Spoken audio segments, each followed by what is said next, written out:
Personal pronounce அப்படின்னா என்னன்னு தெரியுமா? வாங்க கற்றுக்கலாம். Hello learners, welcome to day 14 of 30 days 30 grammar topics learning. நாம இன்னைக்கு பார்க்க போகிற grammar topic subjective personal pronouns. Personal pronouns அப்படின்னு சொல்லும்போது இந்த வேர்ட்ஸ் எல்லாமே ஸ்பெசிஃபிக்காக ஒரு பர்சனையோ இல்லை ஒரு திங்ஸையோ குறிக்கிற மாதிரி இருக்கிற வேர்ட்ஸாக இருக்கும் ஒரு சென்டென்ஸில். இந்த வேர்ட்ஸ் ஒரு சென்டென்ஸில் ஆக்ஷனை செய்கிற மாதிரி இருந்துச்சுன்னா அதை தான் நம்ம பர்சனல் சப்ஜெக்டிவ் ப்ரொனவுன்ஸ் அப்படின்னு சொல்லுவோம், இல்லைனா சப்ஜெக்டிவ் ப்ரொனவுன்ஸ் அப்படின்னு சொல்லுவோம். இந்த எக்ஸாம்பிளை பாருங்களேன். She is preparing for UPSC. இந்த சென்டென்ஸில் ஷீ அப்படிங்கிற வேர்ட் பர்டிகுலராக ஒரு பர்சனை குறிக்குது. அது மட்டும் இல்லாமல் ஷீ அப்படிங்கிற வேர்டு தான் இந்த சென்டென்ஸில் உள்ள ஆக்ஷனை செய்கிற word, doer of the action அப்படின்னு சொல்லலாம். அதனால் இந்த ஷீ அப்படிங்கிற வேர்டு தான் subjective pronoun.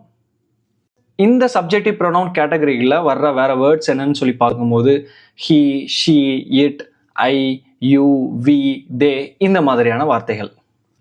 You are my best friend. இந்த சென்டென்ஸை நல்லா ரீட் பண்ணி இந்த சென்டென்ஸில் உள்ள சப்ஜெக்டிவ் ப்ரொனவுன் என்னன்னு கண்டுபிடிச்சு அதை மறக்காம கமெண்ட் பண்ணுங்க. சப்ஜெக்டிவ் ப்ரொனவுன் என்னன்னு நம்ம கற்றுக்கிட்டோம். ஆப்ஜெக்டிவ் ப்ரொனவுன் என்னன்னு தெரியும்ல, அதை நாளைக்கு பார்க்கலாம்.